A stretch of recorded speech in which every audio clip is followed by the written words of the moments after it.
My name is Sarah Lalamia, and I am an economics professor by day, but I'm a participant in the Williams Reads community here at Williams. And I participate because I love to read, and I love to encounter new ideas. I love to hear new perspectives and to engage in conversations that I otherwise wouldn't have. And so it is with that reading enthusiasm and that enthusiasm for new ideas that I am joining you here tonight. And I hope that you are all joining me in that same spirit. Tonight we have the great pleasure of hearing from several poets who are going to tell us about their work and read from their work. So it's a special evening that we have ahead of us.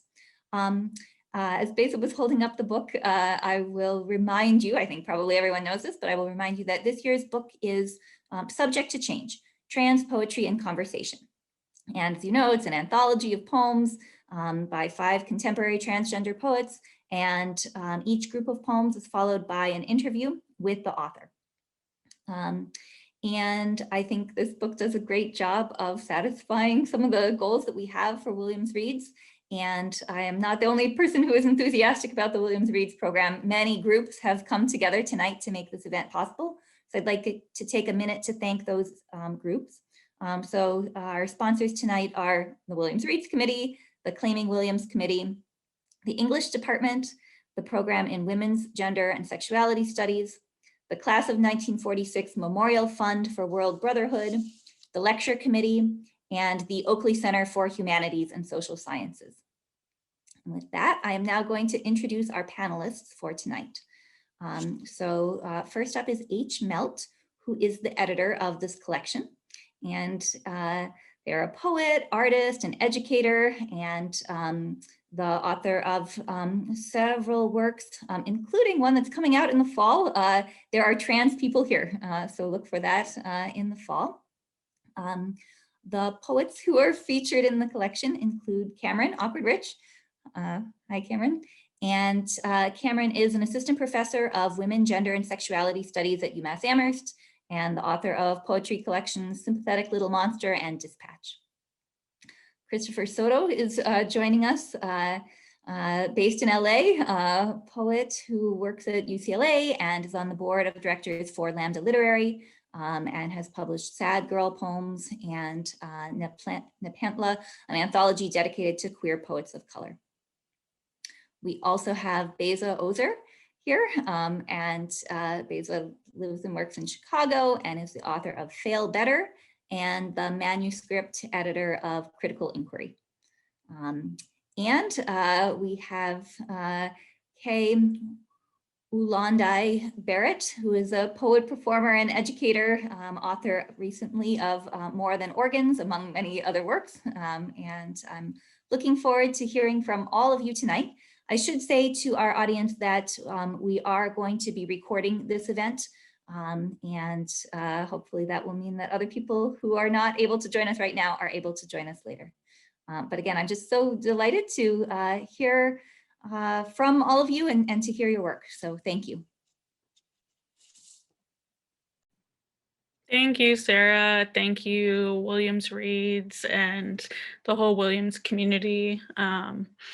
It is super exciting to know that so many people have been introduced to this anthology through this program. And I'm just going to give you a quick rundown of how we're going to proceed this evening. First, we're going to all read poems for you all. Then we are going to have a conversation amongst us. So I'm going to ask the amazing poets here some questions. And then lastly, at the end, we will have a Q&A. There's a Q&A box at the bottom of your screen.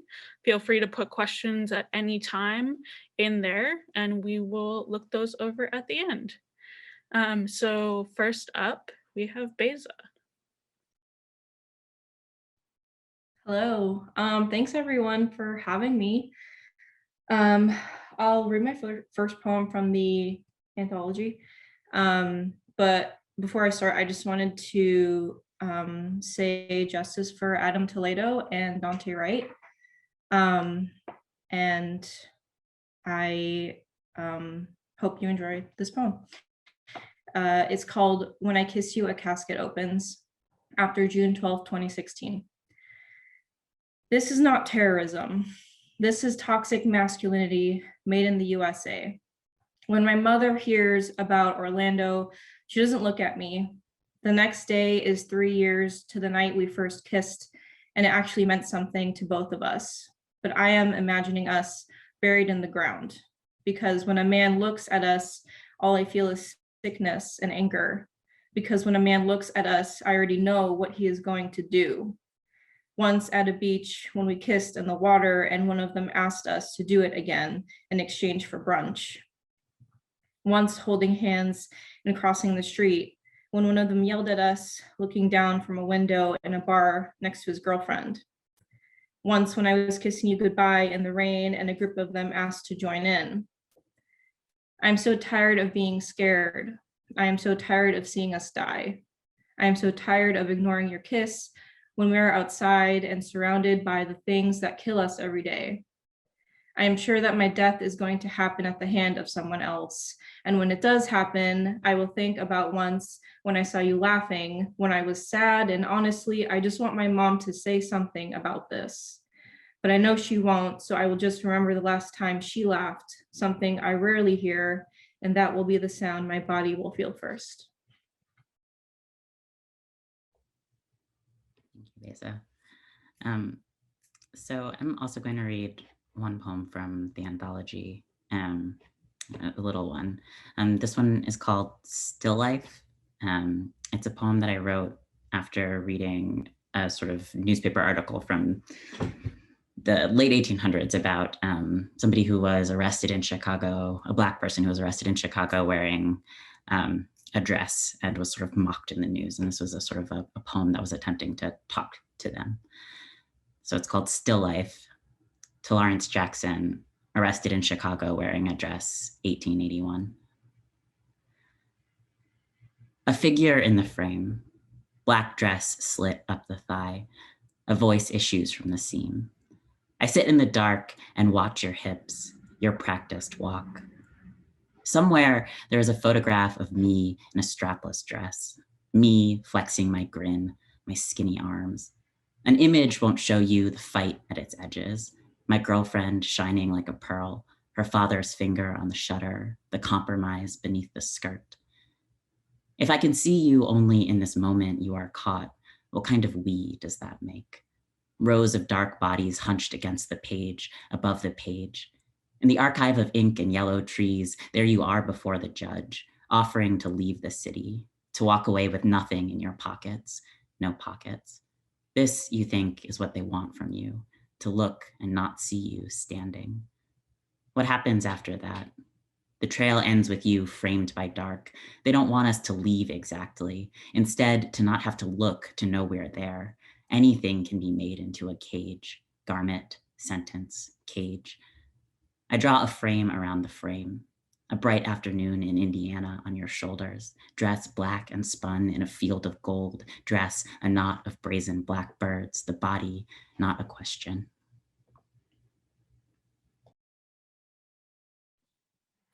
I am going to read a poem after Ross Gay. This is called Dysphoria is Not My Name. Joy brought me here, lifted me onto this bed on wheels, tied drawstrings behind the back of my gown, affixed a hairnet atop my crown. Look, in this country alone, there are millions of us, naturally occurring sweet things with names we carved ourselves. No matter what the doctors say, I castrated myself and I'm all smiles. There are so many surgeries I could have had, but timing is everything. It's a new decade, a new life. Purple is the color of my scars. Purple is my favorite color. I'm forever in bloom.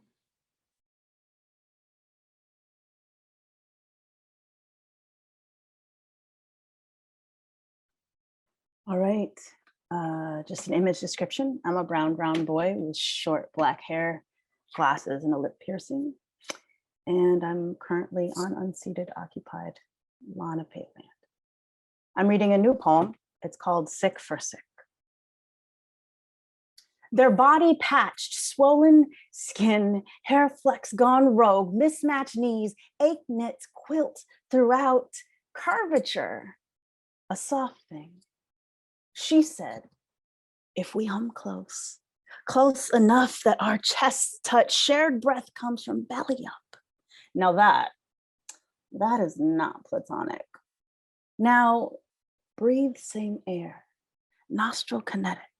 By way of brow cleft, pirouette, migraine, syllables, twirl temples, strain is something to lull here, together.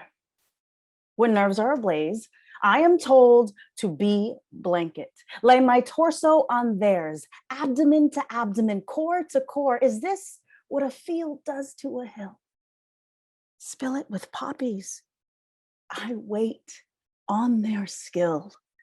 How they will sigh. The human body is a heating pad. Limbs bonfire, flip sheets. You can't reverse sick today. We don't want to. Chest, pulse, softest lake. Come spring, we never do this again. There's only the memory of it. How their lungs cathedral, how I prayed there. On the ledge of inhale, sternum sacred, coughed hymn, spasm, luminescence. Syllables stretched, muscled sacrament more than splay, us, petals in overlap, us, an ampersand on fire. Thank you.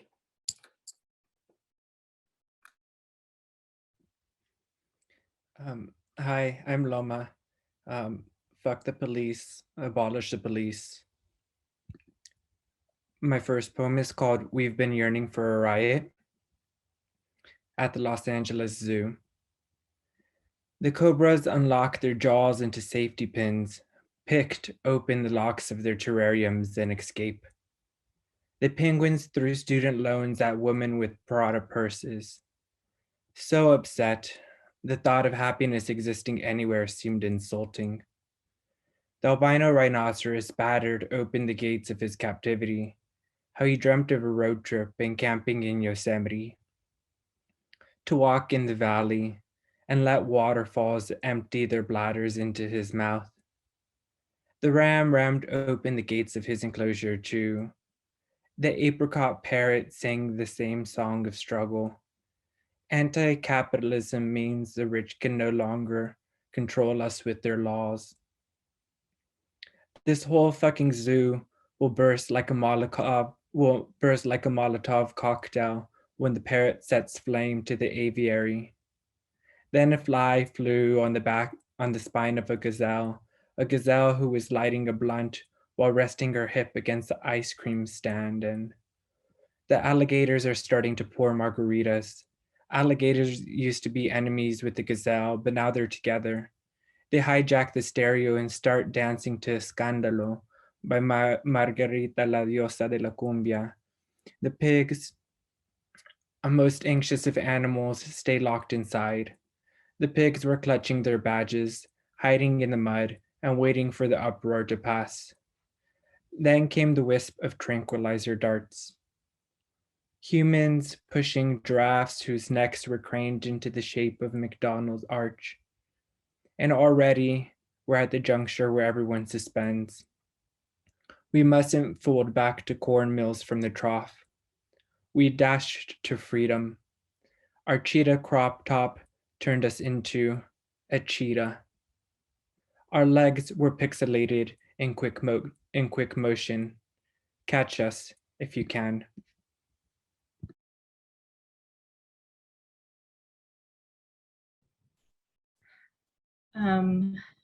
This is called Self-Care as a Queer Muslim in America. I listen to pop music because I'm tired of being sad. I unintentionally match outfits with my trans therapist. When I'm angry, I think in Turkish. I read poems by trans people to feel better. I'm afraid of paradise. I think about how people can die of an enlarged heart. I'm realizing that I'm obsessed with moving forward. I want to make sure I have enough time. I imagine liberation for everyone who needs it and consequences for those who prevent it. I look at the sun setting over the lake to push out the moon and think of moons because who wouldn't want a small moon orbiting around them constantly? I search for jobs that don't cause me pain. I remember that I am good enough. I hold one hand of the shopping bag and my brother grabs the other to help me. We walk to share the burden of the weight.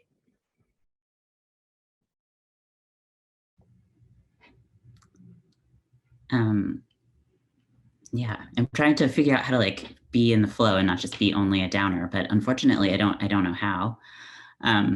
So I'm gonna read, it's impossible for me not to be thinking about the new sort of video of a Black person being murdered by the police circulating on the internet. And so this is a poem that I wrote back in February when Ahmaud Arbery's murder was circulating on the internet.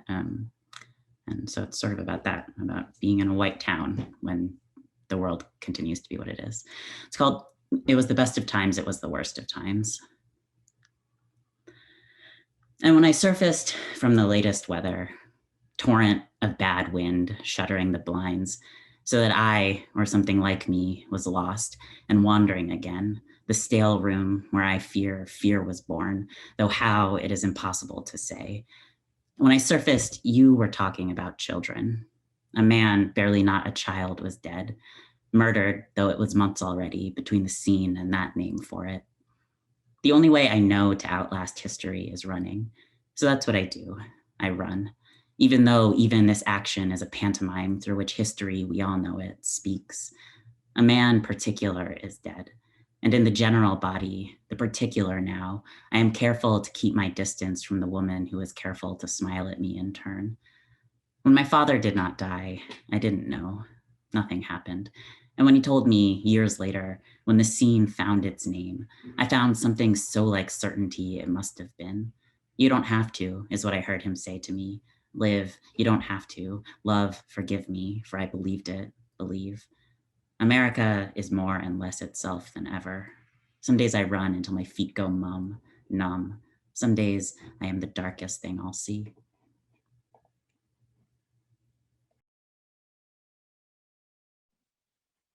I am going to read The Riots Must Continue. For my 29th birthday, I went to Philadelphia, where my grandparents met at Temple University, and my great aunt was a docent at the Art Museum, and my great grandmother lived by Rittenhouse Square, which I visit in the rain, walking under my purple umbrella, pausing at the fountain, reading off my phone that Philly's first Pride Parade began right here. I walk a block to Dewey's Diner to visit my transcestors who were denied service and arrested here in 1965. My Nana lived so close, she could have heard the protests or waved to me from her window as River snapped a picture of me in front of the bronze plaque where Dewey's previously sat. Now it is a construction site. Most of my relatives are gone, but the marches and the sit-ins and the riots must continue.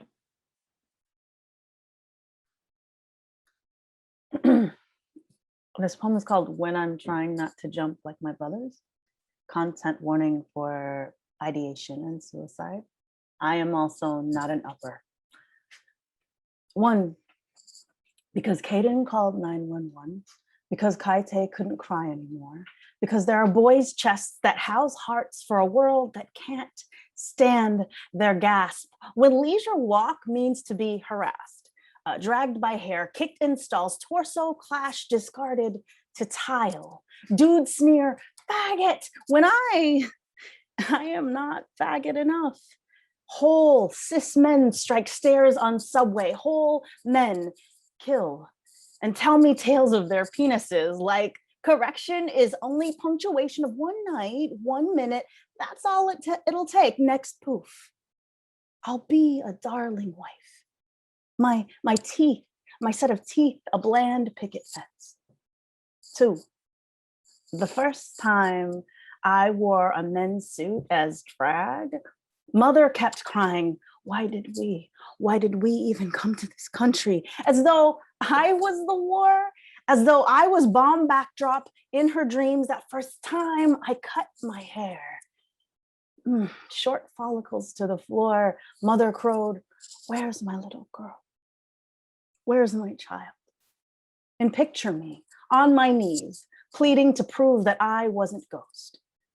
3.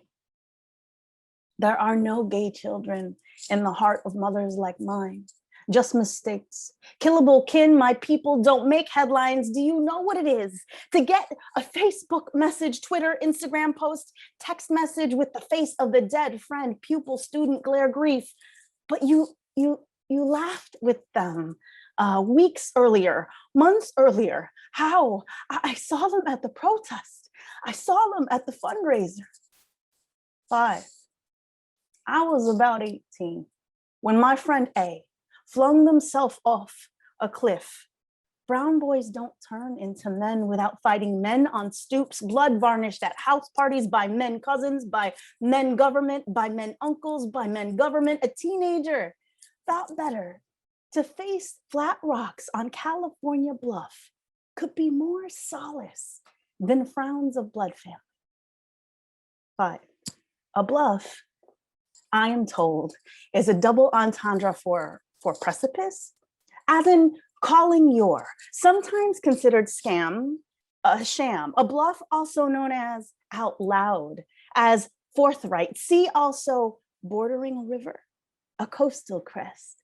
My gender, our gender, so brazen, we must be silenced, surrendered. Tell me, can you hear us? Trying not to shatter into the ground. Thank you.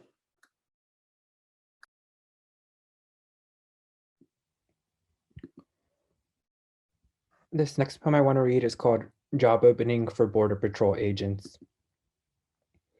Requirements: U.S. citizenship, 1 year military or police experience, ability to read and speak Spanglish.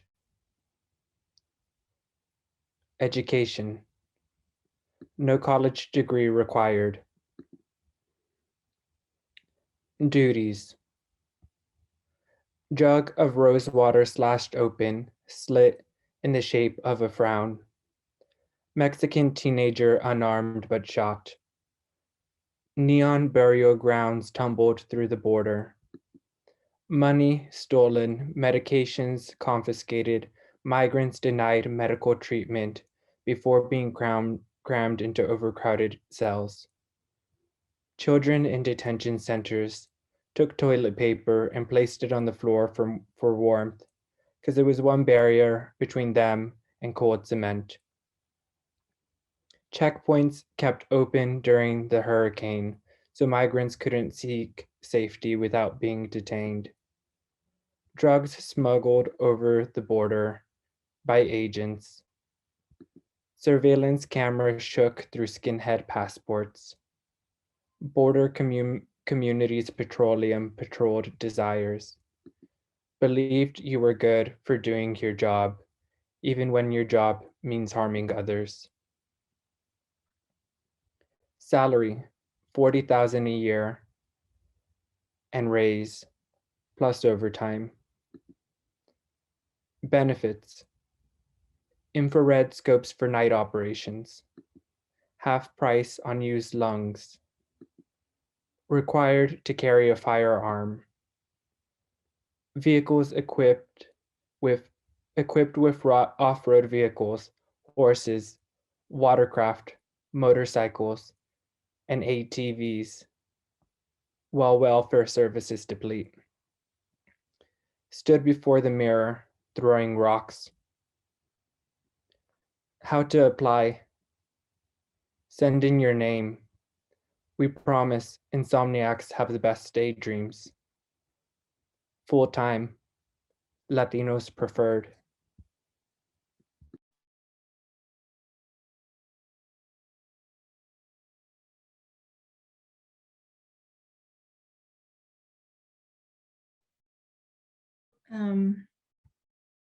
I'm gonna read a love poem because we deserve love. And this is for my partner. It's called To Summarize a Galaxy. How do I show you love when it is not attached to a video of me putting a nail to a balloon on loop? When a heart beats fast, this is what I imagine. Something too fast to see happen, too loud to forget. And from here, the ground, we are beginning to look like lightning, or the frameworks of buildings too far away, or the line where the lake meets the sky. You are every 1996 space exploration gone right, and I am waiting for you to come home with a backpack filled with moon rock and stardust to keep around our apartment. We find small jars to hide behind our pillows and fill every corner with something only we have touched, the rest in our cat's fur. You remind me of something like a firefly underneath my tongue with so much spark. I am finally able to live out my dream of becoming some sort of lighthouse, even though sometimes I fall back into a dark galaxy of faults. It isn't always possible to jam sharp stars into the round holes of us. I want to tell you that SpaceX named a platform for rockets to land on. Just read the instructions. And another, of course, I still love you. And wouldn't it be nice to be still in the water for once?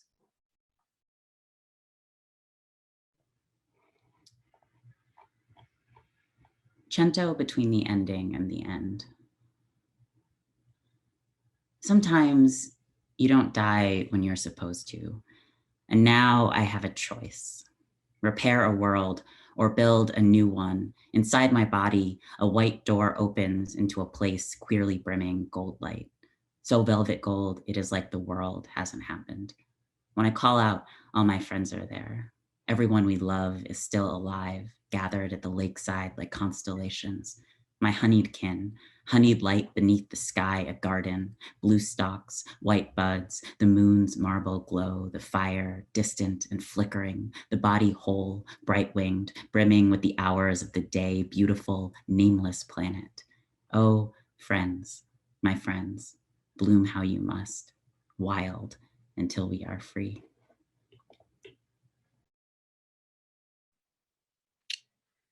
The last poem I'm gonna read, I just wanna say thank you to Cameron Awkward Rich for helping shape this poem. This is Prayer for My Trans Siblings. Praised are you who remember Leela and Blake, Grayson and Mark, Laylene and Leslie. Praised are you who hold up the trans universe, who agitate and educate, migrate and radiate. Praised are you who shelter us in libraries and nursing homes, locker rooms and train cars, prison cells and hospital beds. Praised are you who clothe us in combat boots and leggings, button-ups and chainmail, leather and pleather, faux fur and sequins. Praised are you who share our joy in naming and renaming, screaming and dreaming, injecting and rejecting. Praised are you who soothe us from the harms we inflict on ourselves and each other. Let us hope for a day when we no longer need to pray for our safety.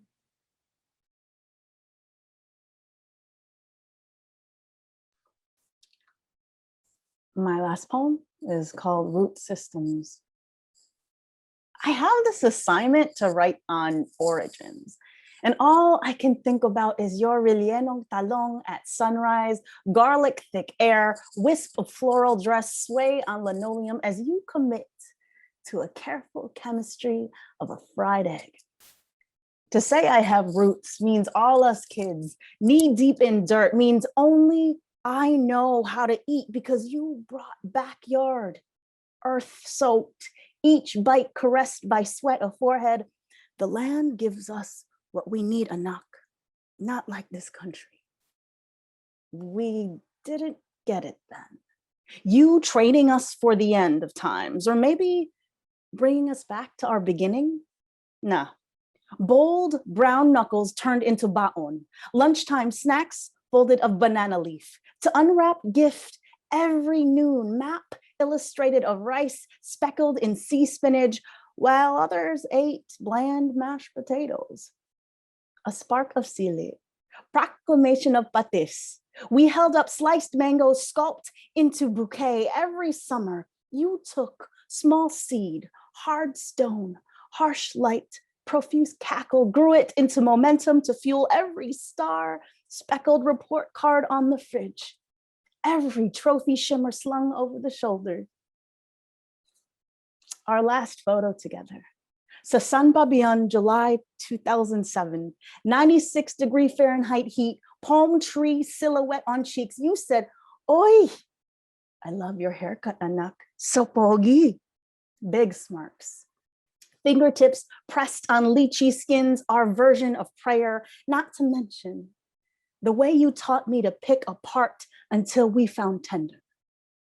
How we knew somehow together there could be sweetness. You asked me to open every fruit for you, juice like sprinkler from our old house, this breaking apart, this delicate pouring, this bulbous bounty, this bellyful harvest was always ours, Tita, no matter the soil we stood on. Thank you. Thank you. For the last poem, I want to read something by Roque Dalton, who's a Salvadorian poet who was writing during the Civil War. It's called Como Tú. Yo, como tú, amo el amor, la vida, el dulce encanto de las cosas, el paisaje celeste de los días de enero. También mi sangre bulle y río por los ojos que han conocido el brote de las lágrimas. Creo que el mundo es bello, que la poesía es como el pan de todos y que mis venas no terminan en mí, sino en la sangre unánime de los que luchan por la vida, el amor, las cosas, el paisaje y el pan, la poesía de todos. Thank you. Thank you all so much. It was so good to hear poems that I hadn't heard you all read before, to hear some new poems, and to hear some favorites. So we're gonna jump into the conversation portion, and that reading was so good. It makes me want to throw all my original questions out the window.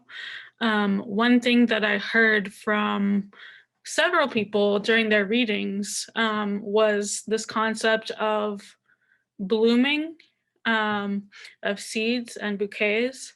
And I want to start with a question just of, what does it mean to you to be blooming, to be gifted a full bouquet? What does that look like for you? And like, why are poets so obsessed with flowers and plants?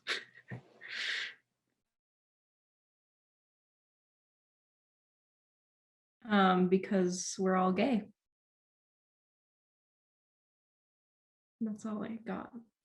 But actually, besides that, I think maybe not so much as a poet, but just part of my identity is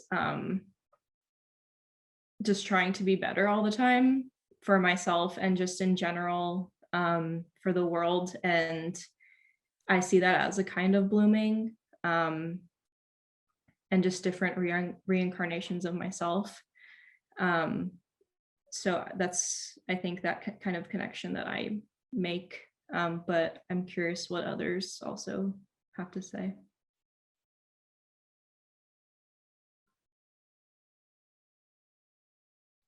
I'm an earth sign, I'm a Virgo. So if you believe in astrology, I mean, I just feel like there's something super beautiful about watching something grow through seasons, right? And I think Chicagoans can attest to that, or people who know winter, like how gruesome that can be, and yet there's still blossom is incredible. So as a trans person, the metaphor is too obvious. And also in some ways, I think my people aren't allowed to, sometimes trans people or Filipinx people or poor people aren't allowed to discuss the pastoral in a literary way. So, you know, there's something funky and queer about that in general. And it's very gay, but I think it's also, yeah, the plants always show us the way and can heal us or medicate us, or, you know, we can witness them. So I think it's crucial that we get to witness them and dare to write what we can about them, honestly. Yeah, I mean, I think maybe I would second everything that Kay just said, and maybe a different way of saying the same thing is that, I don't know. I mean, I think that for me, the thing about flowers is that they're one of the things that try as hard as everybody does to make them another kind of commodity. They still are everywhere. It's like a beautiful thing that can't be sequestered away only for the people who are thought to deserve beauty, right? And so I think that for me, yeah, I mean, I don't actually think very much about flowers, but I think that the reason why they show up in my poems sometimes is just because I spent so, yeah, I don't know. I feel like I'm like always in my head and always being kind of a downer, but the thing is that you just look around and the world is beautiful and feeds you regardless of how much people and the powers that be want to sort of sequester all of that beauty away from everyone.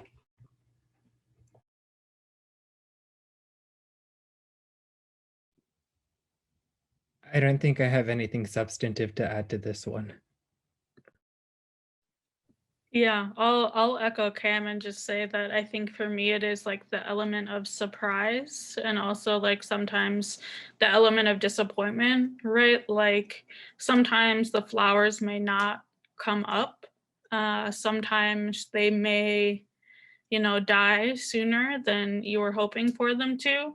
And they can also be used, right, in ways of mourning people. And then sometimes it's like you just walk outside and you start seeing all these little blooms that you didn't even know were going to be there. And that's just like so beautiful. And it's kind of that season right now in Chicago where trees are just starting to get buds, and where we have like crocuses and like, you know, tulips starting to pop out of the ground, all those like early spring flowers. And it just always like, you never know what's going to pop up and what's not, and like how your front yard or garden is going to look. And I love that so much. Something else I noticed several of us talking about a lot was centering this notion of abolition in our poetics, right? Like abolition of ICE, of borders, of police, of prisons, of surveillance. And I'm wondering if you all can talk about what role abolition plays in your writing.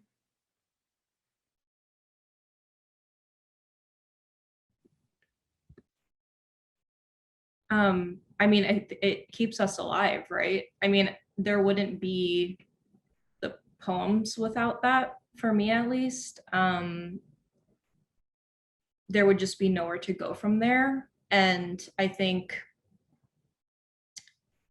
if we don't keep, we meaning I, if I don't keep that in mind, there's just nothing to really aspire towards or like look to.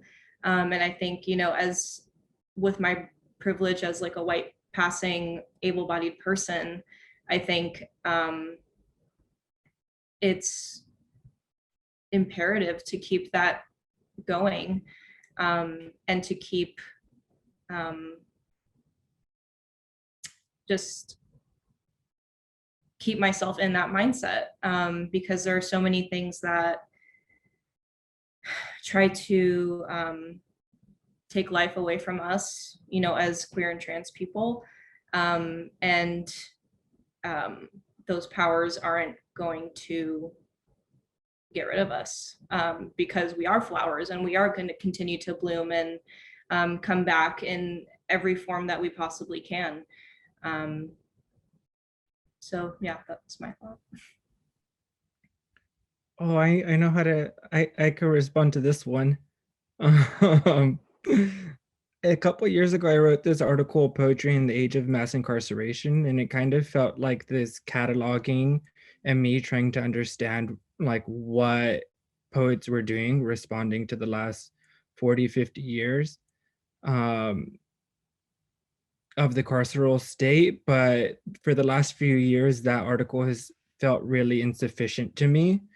And I want to write a follow-up sometime, hopefully amongst comrades who are much smarter than me, about the poetics of abolition. And lately I've been trying to think through like, what can a poetics of abolition like mean in its process of embodiment? So thinking about what an abolitionist practice can teach us with the creation and dissemination of poetry. So like, if we are taking the abolitionist practice to our creation and dissemination of poetry, what does that mean in terms of how we write, how we reproduce, what we're writing about, how we like communicate our writing? And then I'm also trying to think through like, what does poetry mean to abolition, and like the abolitionist imagination being one of a poetic process or the poetic leap in and of itself. Like for me to identify as an abolitionist feels like a poetic movement or a poetic leap in and of itself, because we're saying like, we don't know necessarily every logistical, tactical, legislative end, but we want to leap, or we want to jump, or we want to imagine ourselves in this other land, in this other world, because whatever we've created for ourselves here has not sufficed. I'll leave it at that, but I think that article I wrote previously was a little bit of a cataloging, and I want to start thinking through the conversations between how poetry and abolition are in concert with one another.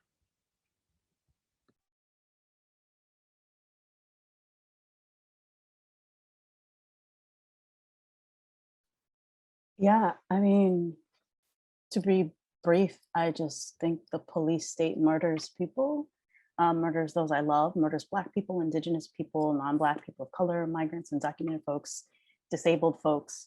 And so for me, abolition and my larger connections to disability justice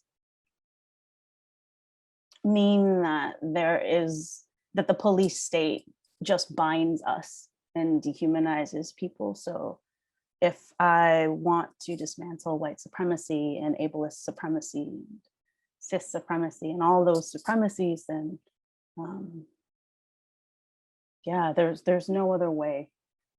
There's just no other way. And I also come from a collective framework as a disabled person and as a person of color. So for me, collective transformation is necessary and needed. And that's how it's connected to my writing. Even in my writing practices and the ways I edit and the ways I share with people stem from a place that roots that practice. So.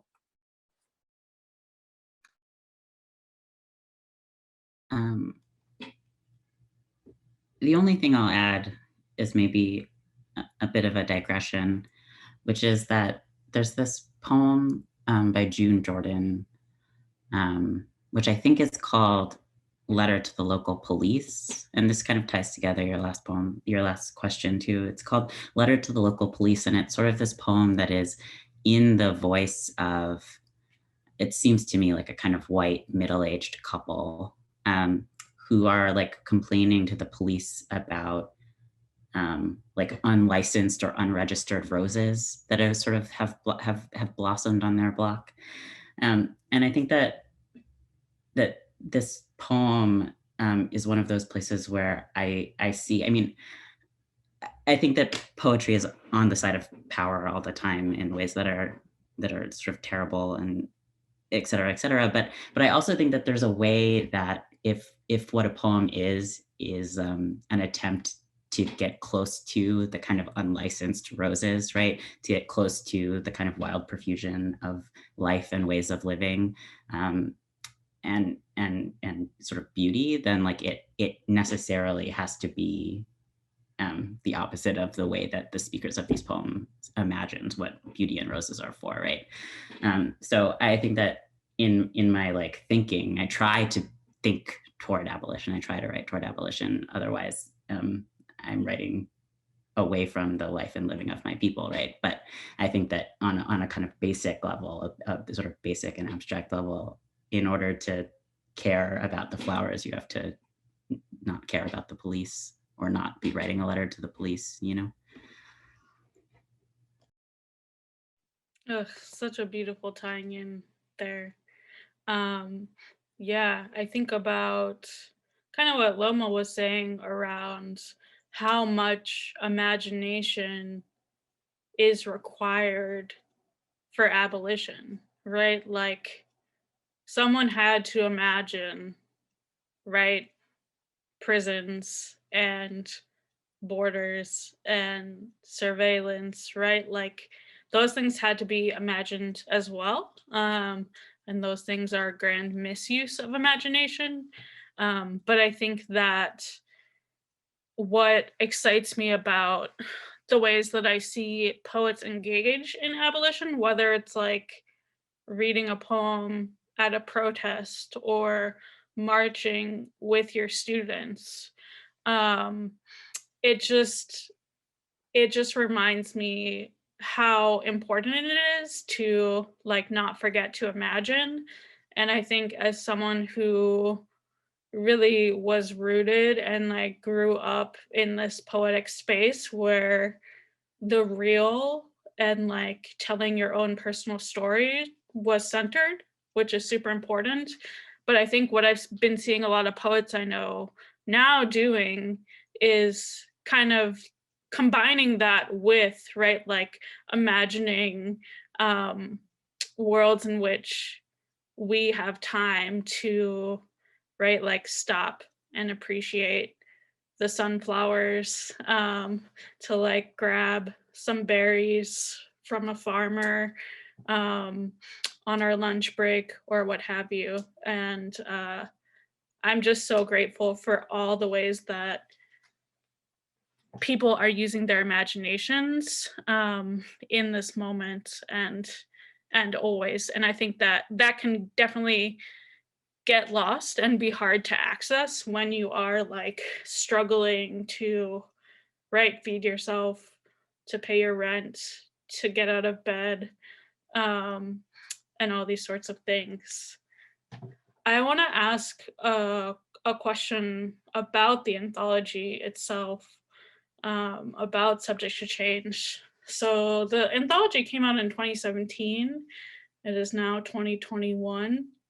So there's been a couple of years that have passed since the anthology came out. And I'm wondering what ways you have seen the anthology have an impact, what ways you have changed, not just in poetry, but in life.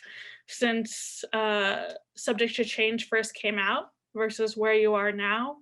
If you could just share any sorts of responses you've gotten or impacts that you've seen, I would love to hear those.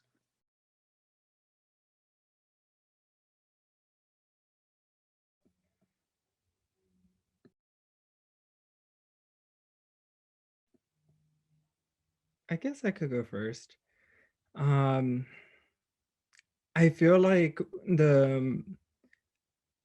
the space that it filled for me when it came out feels consistent. Like I still feel myself like yearning for the space to be around other TGNC like people and poets. And like coming into this Zoom, like into this reading, I was like, I still had like that hunger or that hole like in my belly that was like, oh, for for an hour I could be around like other TGNC poets and they could see me and I don't have to perform or fake or like defend my relationship to my gender, my being, or my anything. I think I feel a bit more. I think I mean I've identified as non-binary or agender for about 7, 8, 9 years now. So I feel comfortable in that. But I feel like I'm still kind of walking back to when does that for me enter the public sphere a bit more. I think in the summer of 2016 is when I threw away all of my dresses and my wigs and my heels because I had just been facing too much harassment and violence on the streets. Um, and I haven't bought a lot of that clothes back yet, but there's certain trans poets who I know in New York and LA who've slowly given me like someone else had a poem earlier today that was talking about the process of us gifting one another clothes.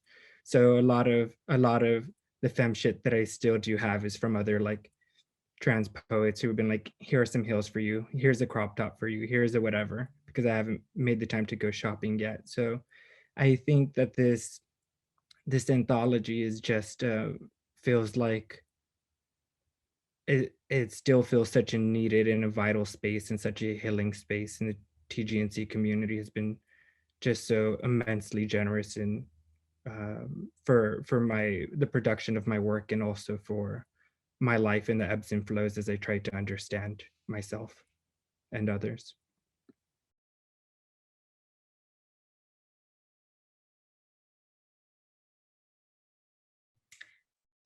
I just think it's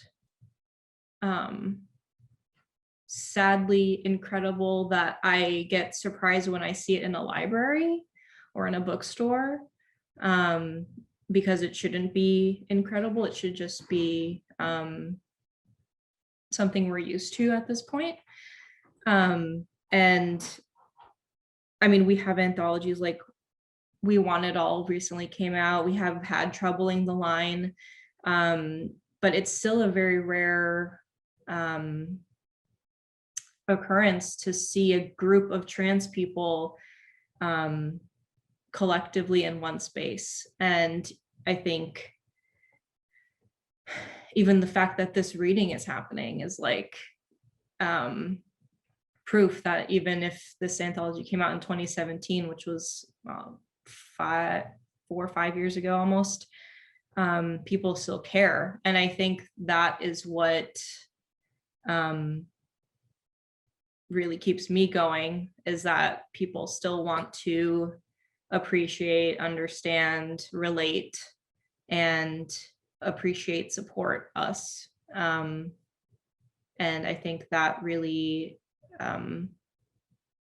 gives me hope, honestly.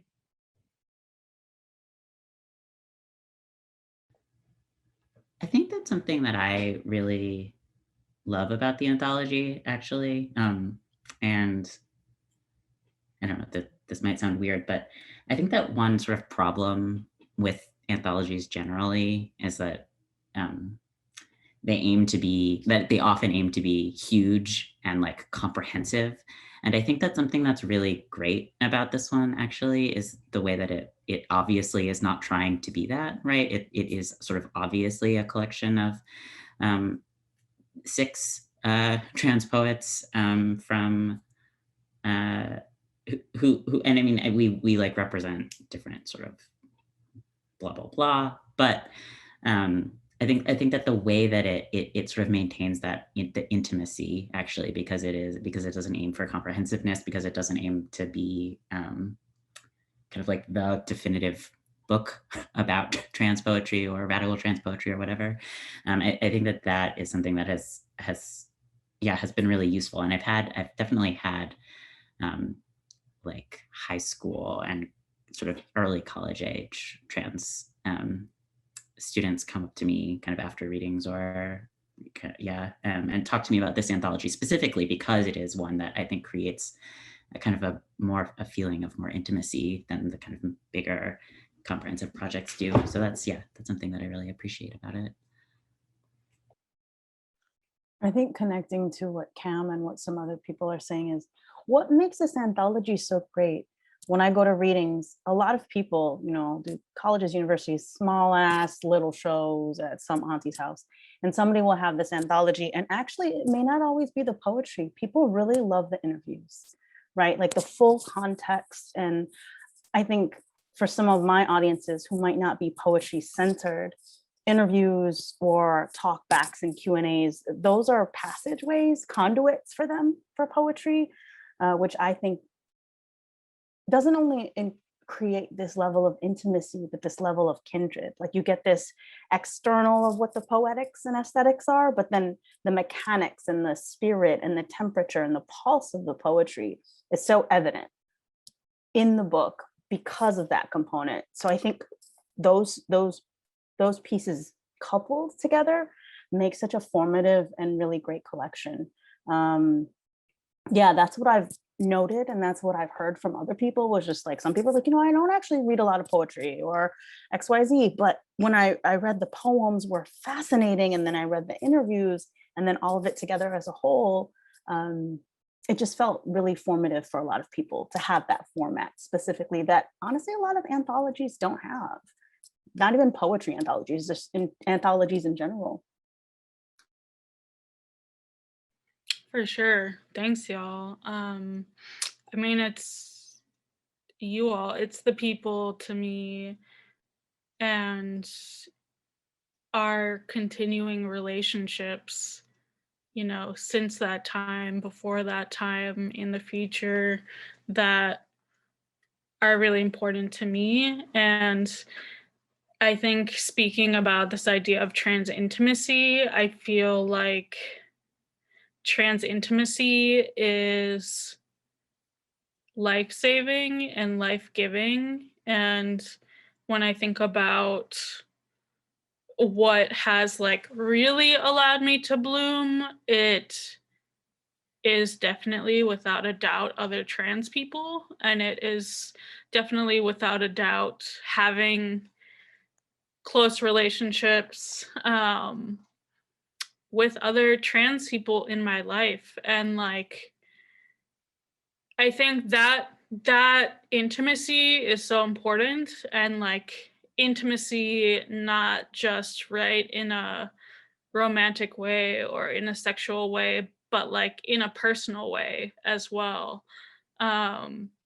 And that is something that I really cherish about the book, and about like also my local queer and trans community here in Chicago. It's just the ways that we really are able to depend on each other and take care of each other. It's so beautiful and so necessary. I also just want to remind people, feel free, we have about 10 minutes left. Feel free to put questions in the chat. We have some very kind, lovely comments, but feel free to add questions. So going off like this idea of trans intimacy, I know like several of you mentioned as you're reading, this is not like the most uplifting poem, or, I like write a lot of sad poems, that sort of thing. And I think that is really true of poetry, and I think of trans poetry in particular. And I'm wondering for you all, what makes a love poem, and how do you kind of expand the idea of what a love poem can be and who it can be for?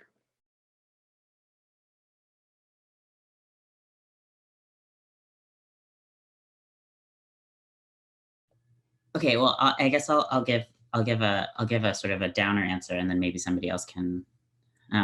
Yeah, but so there are like a handful of. I think that, so first of all, I think that most of my last book, Dispatch, is almost all of the poems are love poems in one way or another, but there are maybe 3 poems which are explicitly called love poem. And each of those poems, I think, can also be read as kind of like a hate poem. Each of them is like a direct address to a person or a situation that was intolerable or harmful to me. But the reason that I did that, and it has to do with the way that I've been trying to think about love and ambivalence, is that I think that so often in poetry, one is like supposed to, quote unquote, think about the like object of love in a love poem as being kind of like ideal and idealizable. But I think that like so much of trying to figure out how to love and be loved as any kind of marginalized person is like trying to figure out how to love despite the fact that we are all variously damaged by white supremacy, ableism, et cetera. And so the scene of love can never be a kind of scene of idealism or ideals. So I think that for me, trying to write an honest love poem, right, is trying to figure out how to write a poem that is as much about being misrecognized, is as much about being kind of entangled in something that might not feel good, but is still love, right? Is still like a sustaining and sustained relation. Yeah, that's what I'll say about love. For me, I felt I struggle to write like love poems. I think in part because of like the format of poems, or the space of poems, or the communication of poems, and how I tend to encounter in like my own language. So right now I'm actually working on a novel, and it's inspired in large part by my mother's and my grandmother's love, and their experiences in El Salvador. And I think I feel more comfortable writing about love in the novel format because I feel like I have the space that I want and the space that I need in order to untangle all of its messy, complicated imperfections. Um, but I don't know. I think it's possible within poetry too. I think I just haven't. I just don't know if I can. I just don't know if how. I just don't know how. For me. I think I was raised with kundimans when I was little. They're like these regional Filipino songs that's like this love for your community or for, you know, the village you're from. And so for me, love poems always had a collective note. It was never like this hyper monogamous cis man, married, picket fence. Yes, I can do that again for you. It was always something more. You were always connected and rooted to the larger world, even for sick for sick. Like that poem is distinctly a love poem. And I don't want people to necessarily think that it's this monogamous sexual experience. Like, yes, it was sexual and sensuous, but it was more about this kindred imagining between two sick, disabled, trans, non-binary bodies, right? Like, and so for me, love poems are always about not just heart sway, but about the entire body mind being generative and nourished in what people have shared in this, you know, difficult empire. I just think the best love poems for me aren't squeaky clean. They're actually a mixtape, you know, just like when we used to play mixtapes and give them to each other. I'm old. sorry, young people, it was a range of emotion. And I think those are the best love poems, are the ones that are that full range. And it might not be so clean. It might be extremely sloppy. So yeah, I don't think a love poem is a thing of perfection. I think it's actually quite the opposite for me. It's like a place for landing, maybe. Yeah, I'm gonna echo everything everyone already just said, but I also, for me personally, every poem I write is a love poem in a way, not necessarily for another person or thing or place or anything. It just takes a lot of love for me to write a poem about anything, and it's really takes love for myself. Because for a long time I wasn't able to put any feeling, love, anger, anything, sadness, out in the world vocally. And so poetry was my way into that. And I think it took a lot of love for myself to really get to that place where I'm writing poems not about a partner or a family member or a person, but just anything to make myself fully comfortable with the fact that I am a poet and I can call myself that. And I just as a person deserve love. So. Yeah, and I think it is like, I often don't see trans people especially loving themselves or being loved by other trans people in literature, or like in really much of media that includes or is made by trans people. Like I often, it will often be like a cis person who is in a relationship with a trans person. But I think that there is something so important about being able to show not just like other people loving us and like approving of us outside of transness, but and like loving us in spite of transness, but this idea that like we can love each other, we can provide love for each other, and also we can show love to ourselves. I think like so much of like conversations that I've read or poems that I've read, books that I've read, it is like, you know, one thing I hope for is for trans people to love themselves and their communities more. And I would love to see that reflected in more of the art that we make. Do you all have any questions? Yeah, go ahead, Loma. No, I was just, sorry, that's just so beautiful.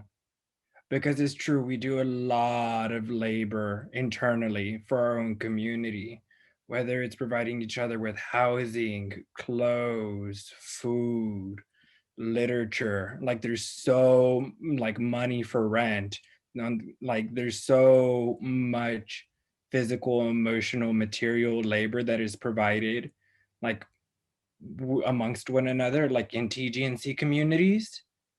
And yeah, I think I'm gonna write a after H melt poem now about that love. I'll give it a try. We'll see if I can do it.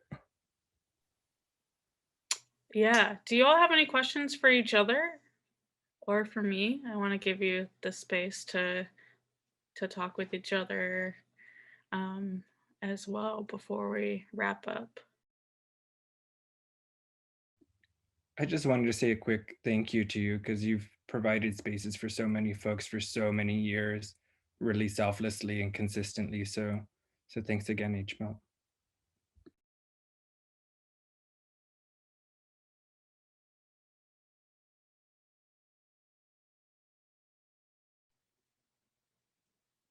Yeah, I mean, it's all about us supporting each other I love you all. I love poetry. I love trans people. And I want to thank you all for being here, for sharing your work, your hearts with me and with us. Yeah, I'm here for you always, and thank you so much for being here tonight and talking about love poems and flowers and how we are imagining and creating abolitionist futures.